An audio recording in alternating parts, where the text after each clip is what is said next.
Hello and welcome to this special. Did I say special? I won't say three specials again. Not special again. roadmap stream. That's what I did last time. Returning back to the studio, we have Jason Slama. Jason, welcome. How Hey are guys. you? I'm pretty pumped, actually. Yeah. I'm happy to finally be able to start talking to everyone out there about a roadmap for next year. Oh yes. Woo! High five. Yeah, we didn't miss it. It actually worked. All right, we've been practicing It's for all about the elbow. Yeah, so yeah, exactly. So, as you guys saw, Jason is now the game director for Gwent. Taken over from Mateusz Tomaszkiewicz. Just a little bit of backside information here. Mateusz moved to the Cyberpunk team. Like, he's been working on Thronebreaker, of course. He's very skilled in designing stuff that is single player. Can't wait to see what he does. He's gonna do crazy things. Yep. And of course, he worked on The Witcher 3 Wild Hunt, so he's now working with the Cyberpunk team. And we needed someone to replace him. And we were kind of, we need to move towards the multiplayer version of Gwent a little bit more, shift our focus there. And like, who would be the best pick? I mean, the live ops director, the best man for the job, the man working on the living organism. Stop it. It's you. All right. How does it feel to take over? It's a lot of responsibility. Mm-hmm. A lot on our shoulders as a team in general, and but I'm at the same time I'm excited. Yeah. I really am, because there's so many ideas already floating around right now. There's so much we want to do with the game coming next year. We won't be able to give you a little tease of it today, but that's still something. We got to start doing that. Yeah, we got to start building the love and the fun again. Yeah, Building the hype.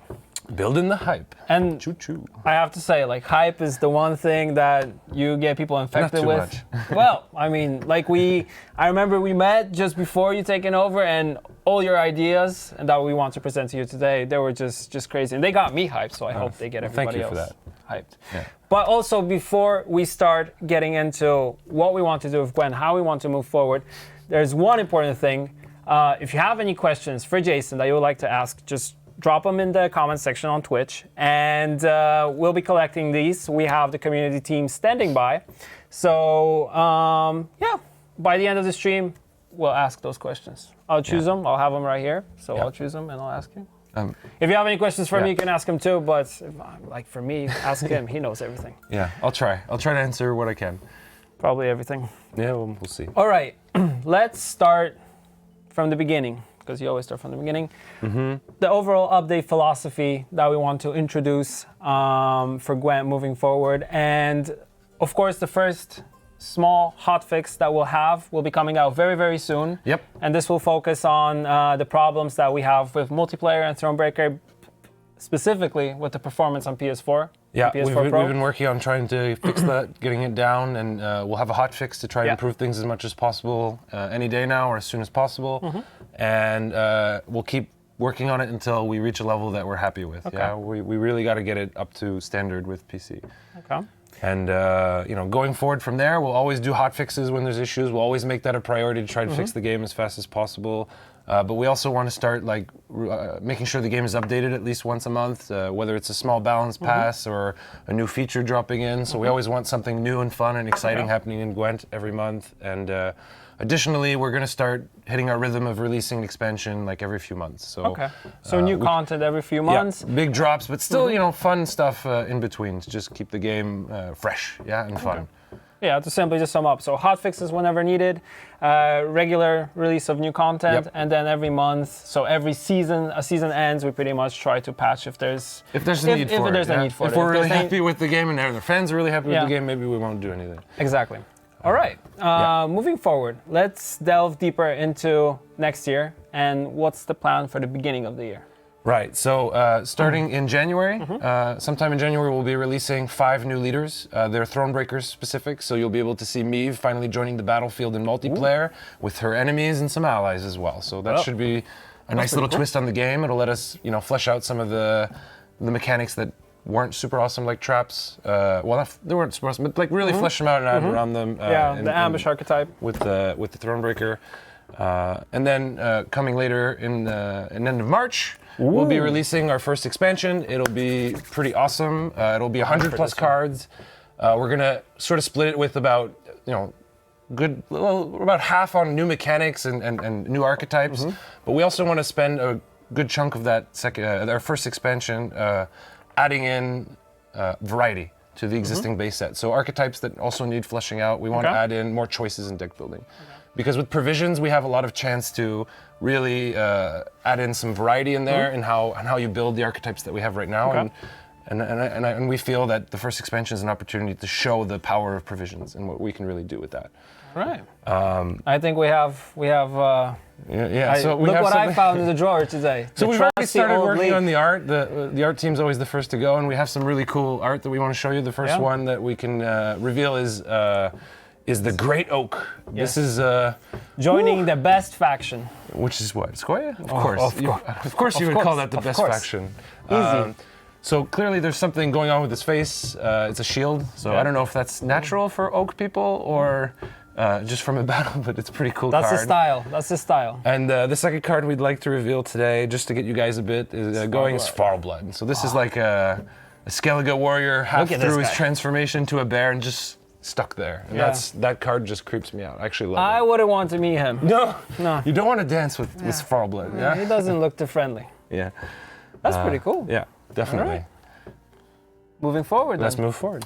Let's talk about things we want to improve. So, of course, after launching Homecoming, most recently on consoles and before that on PC, players have been very vocal about what they would want the game to be and what improvements they would like to see. Which and shows they changes, care, yeah, which is shows awesome. they care. Yeah. And we kind of been slowly working on that, especially with the December patch when we were launching consoles. Yeah, well, but- we added in the deck tracker, so that actually finally puts console players in the even playing field with PC for a long time. But what do we want to improve kind of moving forward? Well, I mean, we definitely have to keep working on making the game feel faster and smoother, and that's just an iterative process. I don't think it's like one little tweak will just fix that scenario and reach it to the level that people want, but we'll definitely keep iterating on that stuff as we go throughout next year until we reach a level that we're super happy with.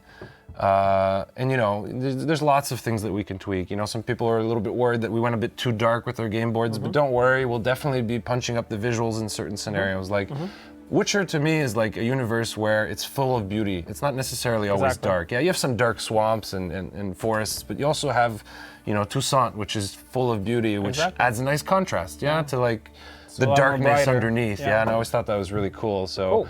Definitely, we'll be keep polishing those aspects until we're happy with them. All right, cool. So working a little bit on the aesthetics, quality of life improvements, which you mentioned, and of Yeah. course, making the game a little bit more faster, smoother in terms of gameplay. Sure. Cool. All right, moving Just a back. start, yeah? It's a start. Moving back to January. Yeah. Let's go back there because that's the next update coming to the game. What are the overall improvements that we want to start introducing to the game? So one thing is very clear to me and to us in general is that with Homecoming we changed too many things. Too many things at the same time, and it's really hard to tell like which things are working and which they're not and how they're interacting. So moving forward, we definitely want to avoid changing too many things at the same time. We want to be able to change things frequently enough so it makes sense, but we don't want to completely revamp the game anymore. I feel like even though it's not perfect, we do have a very solid foundation that we can build on right now, and I definitely don't want us to go into a philosophy where we do something like Homecoming again, where we just have to spend like 6 months to try and do a big update. That's just something that categorically I don't want us to do. Like we again. like to call internally reinventing the wheel pretty much. So Yeah. we don't want to like No, go back to the drawing board and that's not how you revamp move everything. forward. Yeah, it's time for Gwent to start It's kind moving of going forward. back, We've said we've released, we mean it. It's time to really get the game moving forward. That being said, there's a few things that we want to do as early as January. For example, balancing by mulligans has been a very controversial subject, and I've literally seen people sort of saying, I kind of like this leader ability, but there's not enough mulligans, so I just won't play it. And I feel like that's kind of sad that some leaders are not getting some love, not because their ability isn't fun or has potential, but just because they're balanced off mulligans. And if you really think about it, balancing for mulligans is saying, let's make this leader ability is too strong compared to the other ones, so let's make his deck or his play experience less consistent by removing mulligans. And that's definitely something that we're going to change. So what we're going to do is we're going to have the old format back. So it's going to be 3 mulligans in the first round, 2 in the next one, 1 in the back. We may still experiment with those numbers, but that's very likely what we're going to do. And instead of balancing by mulligans, what we think is much more interesting is balancing by provision costs. So right now we have a provision cost for deck building of about 165. Yeah. I mean, we still need to figure out the final numbers, but to give you an example, we may move the base cost to 150 and just have the leaders that make sense where they are right now give plus 15 to provision in deck building. And I think a really good example of how this could work really well is Usurper. Right? Yeah. If you think about Usurper, he disables your leader ability, which actually destroys a lot of synergies with your cards in your hand. Exactly. Which means that the provision cost of those cards no longer reflects their full value because you can't actually synergize with them as easily. Yeah. But that means that he can easily put higher value cards in his deck. Exactly. So Usurper should just naturally have a lower provision cost to just kind of even the playing field. Yeah. So hopefully that'll work really well. It's definitely something we want to try. I think it'll be really fun. There's been some talks about a lot of subjects. We're just going to address a few today, but we'll definitely be addressing more in the future. We want to be vocal about it. We want to talk about it. But just to give you an example, there's been a lot of talk about blacklisting coming back. Right now, we're not really going to touch it, but we're going to keep an eye on it, and we may come back to it. And the reason is blacklisting was more useful when you had 3 bronzes. Yeah. With 2 bronzes, it might not be necessary to bring it back, but we'll see. If it actually turns into an issue or we feel like that it's really needed and the community really wants it, we'll definitely revisit that specific subject. But another really more interesting for me is the hand limit and the roll limit. And this is something and that's a pretty controversial one, yeah.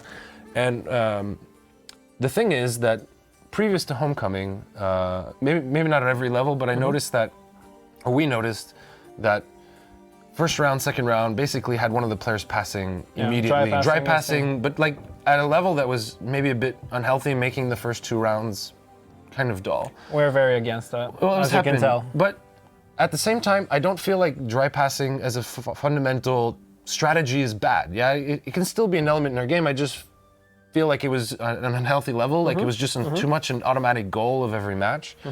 But that being said, like the way that we fixed it was too aggressive, and from what we can tell, it's like going from one end of the spectrum to the other one. We have to find that middle. And I think part of the problem with the hand limit is that the cards that you draw, essentially, you get punished if you don't play those cards, because they get discarded, and that can really hurt you. So you are automatically incentivized to play every single card, which artificially inflates the first round, and it's not that fun. It is a strategy. You can have a lot of fun there, but I personally don't like having cards discarded for me if I haven't played enough in the first 2 rounds. Yeah, it's not what Gwent was about originally, and we need to head more in that direction. So what we're going to do there is we're going to change that when you draw a card over the hand limit, especially between rounds, it's going to be converted into mulligans, which means there's actually a bit more strategy to it now. So let's say that you don't have a great hand. Even after using all your mulligans in the first round,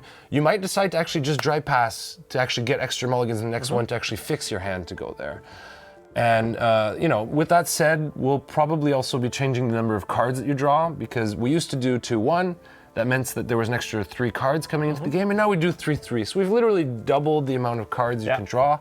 The matches get a bit longer because of that, so we're definitely looking to go back into the 2-1 formula with the card draw. The only thing I'm not sure about yet that we want to kind of experiment with before we release, so we have to confirm, is whether we do 2 draw, 2 draw, 1 draw, 2 draw, 2 draw, 1 draw. Personally, I'm kind of like super interested by the 1-2. 1-2. Simply because it sort of like incentivizes the scenario where you'll always be guaranteed at least 2 cards in the last round. Like let's say the first 2 rounds, like everyone puts everything in, and that happens. Yeah, it's like a draw at that point. Yeah, each player went around. I think it would be more interesting to have 2 cards on that last deciding round than just 1, because that 1 is like super feels bad. There's no chance for synergy. So I think I prefer 1-2, but we'll see. We'll play with it and we'll see what happens, and we'll make decisions accordingly. Cool. Whew. That's a lot of words right there. But there's one more thing. Yeah. And that's, economy.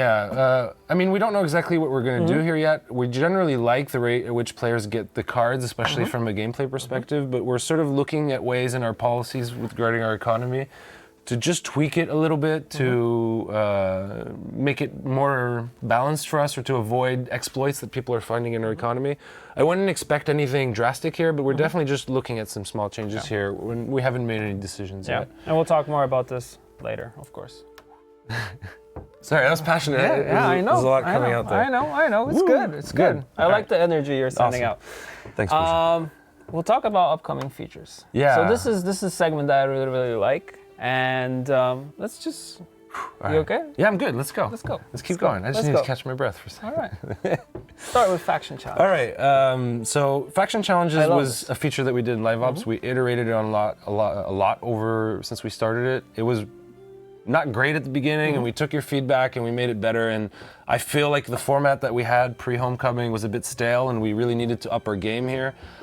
So we're going to do a couple of changes for faction challenges. One is you'll actually see in game what the consequences of that faction challenge is. So this guy let's say Monsters wins. There's monster kegs in the shop available. So there's actually kind of a voting system there. And the second one is we felt that the 10, 20, 30, 40, 50 wins was kind of dull. And the distance between those wins was just too long that it was easy to reach that 20 wins, see there's a day left, and go, I'm not interested in this event anymore. At least that actually happened to me a few times. So what we're going to do instead is you're going to have like a series of fun quests tied to each faction that you're going to do in sequence. They're going to give you points towards the winning faction. And then we're actually going to show you in game which faction is winning, so you can actually see what's going on there. And there'll be like a repeatable quest at the end to just keep, voting for your faction. But we also wanted to push ourselves a bit more with it, and what we wanted to do for the first faction challenge, because I feel like just one faction versus another faction was getting a bit dull. We were doing that a bit too much. So for the first faction challenge, we're going to do all 5 factions at the same time. It is time to do a proper vote for which faction is the best. I'm looking forward to it. It's not going to be Skoya, it's going to be Monsters. No, you wish. You wish. No. Skoya for sure. So that's faction challenges. That's what we're planning to do with it. I love the 5 factions idea. I really love it. Well, it opens us up to do some more challenges. It opens up to go crazy, and you can let players choose. And we might actually do leader challenges as well with this system. So we might say which Nilfgaard leader is your favorite. We'll see. Well, we're definitely looking into that. Switching it up. Yeah. I like it. All right. Seasonal trees. Yeah, a lot of people are asking about that. Seasonal trees were something that we sort of started preparing for Homecoming, and we just put the handbrake on it because they're like this thing that's going to happen every year at the same month, and we just didn't want to do a regular reward tree to them. We want to do something extra special with them. So I don't know exactly when we're going to manage to do it, but it's going to be early next year. But we have a few ideas of what we want to do with them already. We want to, every month, have an event that occurs, let's say, 2 weekends out of the month and a few times in the week, where a special mechanic based off the theme of that season invades casual mode. For example, in March, it's the season of the bear, and we will take a bear of high power spawning on each player's board that fight each other. And if if your bear dies, you lose the round immediately. So it adds in like a special mode in March that will happen throughout the month that kind of interacts with. But that's not all. The seasonal tree will have little quest nodes in them. Yeah. Okay. That when you get to them and unlock them, you get this quest that when you need to complete to be able to keep going through the seasonal tree. So kill 5 bears in the season of the bear might actually be a quest, or have your bear die 10 times yet still win a match would be a really tough quest. But maybe we'll do something that crazy. It could be fun. This could be fun. We have to figure that out. And the last thing that we really wanted to add to seasonal trees is we've been wanting to do this a long time, and that's to add card backs into the game. So at the end of each seasonal tree, there will be a custom card back tied to that season, and that'll be the first ones coming out. So that's going to be. I like card backs. I'm looking forward to putting my little bear card back to show off. That's pretty cool. That's pretty cool. So that's what we're planning for seasonal trees. It's why they're taking a bit longer than we would have ideally wanted, but I think they're going to be more special because of that. Yeah. So it'll just take more time, but this is something that we really want to introduce into the game. Simple as that. Yeah, there's definitely a lot of other things that we're looking into and working on, but these are just the things that we feel ready to start talking about. And we definitely want to share as much as we can when we're ready, and really talk about it in the way that we're doing right now. I think that's going to be awesome. Cool. Yeah. All right.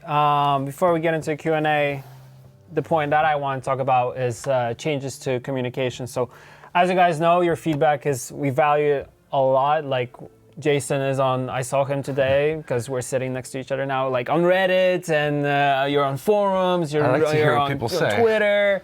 So you're also like checking what people are saying, and what we want to do overall moving forward is to have, give a little bit more insight for the community, how we do things, and before we start implementing, introducing things, to talk about them more. Definitely. Like we're doing it right now. Like we're talking about things that are coming, But of course, we want to dive a little bit deeper moving forward. So there will be more communication coming from us. There'll be more streams coming from us. I think if we ever reach a point where we go more than a week or two without you guys hearing from us, short of like Christmas break maybe, then we're not reaching our vision right now. We really believe in like sharing with you guys our ideas very early on. We feel that we should communicate to you guys the decisions that we make so you can understand them. The design process. How we do things. And sort of like what we're thinking and what's coming forward, because you know we're trying to build a community with you guys, because that's important to us as a game, and that's like one of my most important goals moving forward. Especially if you look back in history, Gwent. I mean, it's here that's where because we started. the community asked for we got to it. embrace it. That's where we started. So cool. You want to get into questions? It's time to go into questions. Holy moly. Yeah, I have a couple. Like some of them we answered because I've been kind of looking. When are we getting a next faction by I Crazy Fool? So, we're definitely looking into doing a new faction next year. I don't want to get into details right now because we're kind of going in the crazy idea mode, and we're trying to figure out, because if we release a new faction, it's got to be special. Right? It can't just be another army of knights. That's 2 Nilfgaardian, that's 2 Northern Realms. We have that archetype filled out. It can't just be commandos. It can't just be crazy monsters. It can't be pirates. It has to be something. Sorry, Skellige warriors. We got to switch it up. We got to find something new and special and unique, and we have some really interesting ideas there, and we have interesting ideas on how to release them, and I'm looking forward to actually realizing them and sharing them with everyone. Question from my buddy Bane, who loves Lambert's Swordmaster. When will Lambert's Swordmaster be reworked? This is a running meme in the community. He's known for his love of Lambert. Do you know anything about Lambert getting a rework or not? Now I do. Well, now he does. Now there's a Lambert rework coming. It has been passed on. Cool. For Jason, what's your favorite character in the game? Oh, I actually really like Unseen Elder, because I actually find Death Wish to be fun, even though it's not like particularly the strongest deck. I really like the idea of things dying to do stuff. You told me you've been playing some Squid Tail. I just want to I've been experimenting with the movement. River. It's can we have a lot of fun movements. I love just setting up a row and just watching it burn. It's a lot of fun. Are holiday events something that we want to come back into the game?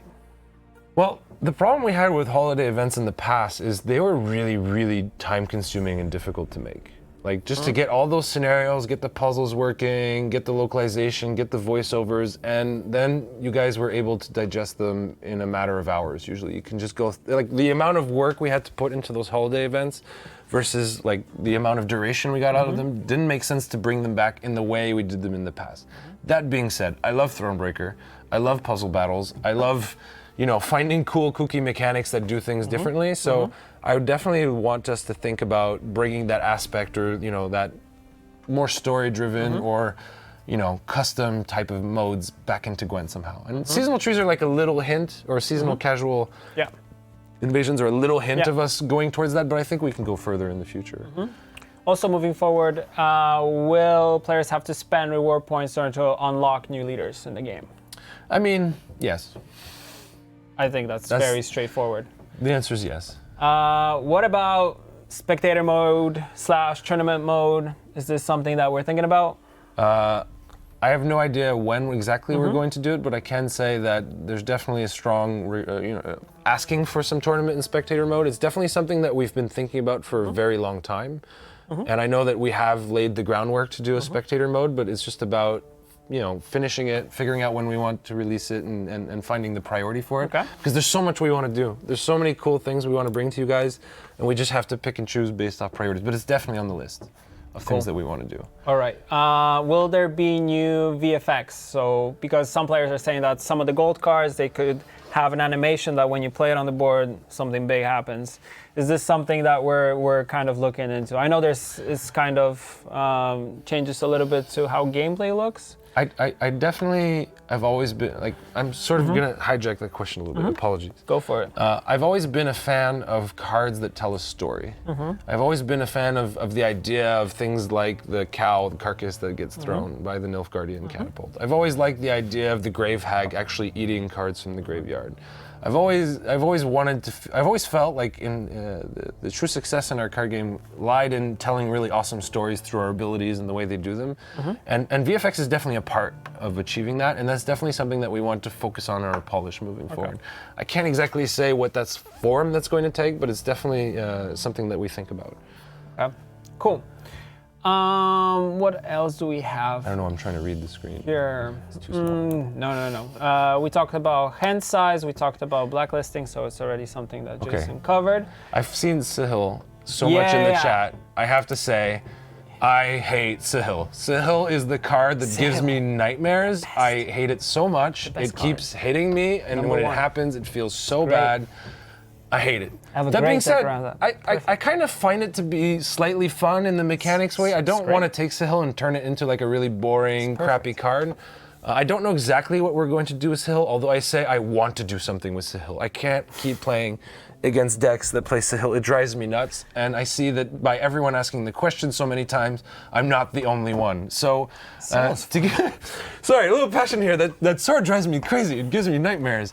The idea that was kind of thrown around recently that I think might work and that is interesting is to give it a cooldown of 2. The problem is, like, even like 2 days ago, I ended a round with Sahil doing 8 damage every turn. How am I supposed to play against a card that's doing 8 damage every turn? That's too fucking strong. Sorry for swearing. I just got too passionate. It's totally fine. I feel your passion. So, I love Sahil though. It's a cool card, but we need to like find, and I don't think just doing provisions is the key, and I don't want to just remove its fluff and make it a boring card. I want to find something special. We think that the cooldown 2 might do it, but if it doesn't, we'll keep looking into it. It can't stay the way it is.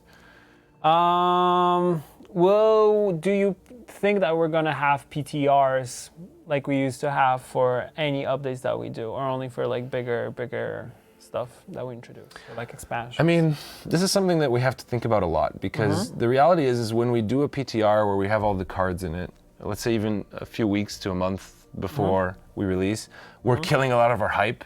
And when the content drops, a lot of our core players have already experienced a lot of the cards, and they also get to experience the cards in a way that they haven't actually been balanced and tested yet.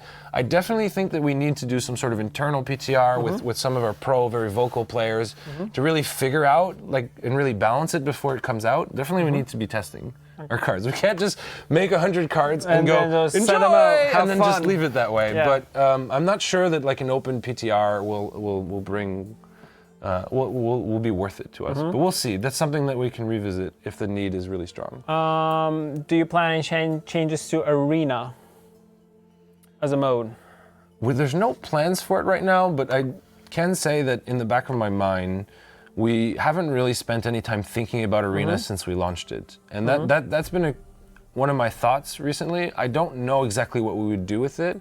I don't know where it fits into our list of priorities, so I have no idea. There's really nothing coming to it for now, but I will admit that we just didn't really do much with it, other than the Arena events. And I can say already that we have 2 new Arena events planned. We'll be doing a deck swap event again, and now that you can actually see your deck, I'm hoping deck swap is actually a lot more fun, because I remember I kind of really loved the idea of that event, but when you couldn't actually see what was in your deck, it made it really, really bad. The decks were pretty bad. Maybe Arena's fine. I'm just saying we haven't given a lot of thought, so I don't know what's going to happen there. And we're going to add in 2 new Arena events, because the Gold, Silver, Bronze Arena events don't really make sense since Homecoming. So we've already prepared for next year an 11 plus provision cost Arena event. So that's going to be the Battle of the Giants, if you will. And then we're going to probably do a 4 provision cost Arena event, just to switch things up again. What's your overall feel? I've seen it now in the comment section. What's your overall feel towards RNG? I mean, it's the #1 thing that is talked about when it comes to card games. Like, what's your overall philosophy? More or less, we're pretty much at a good state. How do you feel? I think more or less is the wrong question. I think like inherently card games have RNG, and if you don't have any, then the game gets really predictable and boring. But you know, it's not necessarily about the amount of RNG. Like, more RNG fixes things. More RNG makes things crazy. I think it's about finding the right kind of RNG. There's types of RNGs that feel really bad. Right? For example, I'm not super happy with Viper Witchers, because you're just randomly losing a card in your deck. It happens really fast. I'm not sure I really like that, to be honest. So we don't always have the best RNG right now, and it's definitely something that we're thinking about and looking into, and we'll see what we end up doing there. But no RNG is not the way to go. But you have to do RNG smart. It has to be like interesting. It has to have some sort of gambling on it. Not gambling in the sense that there's a risk reward that. But it's kind of that also, doesn't lead into a situation where the game feels really unfair or. Like just having a card banned out of nowhere just feels really bad. Also, like controlled RNG, that if a card does something, you know what the possibilities are. You might have like two possibilities or three. The catapult's randomly choosing its target when you attack is like an RNG. We don't have a choice. An example of a great RNG for balance actually is the monsters card.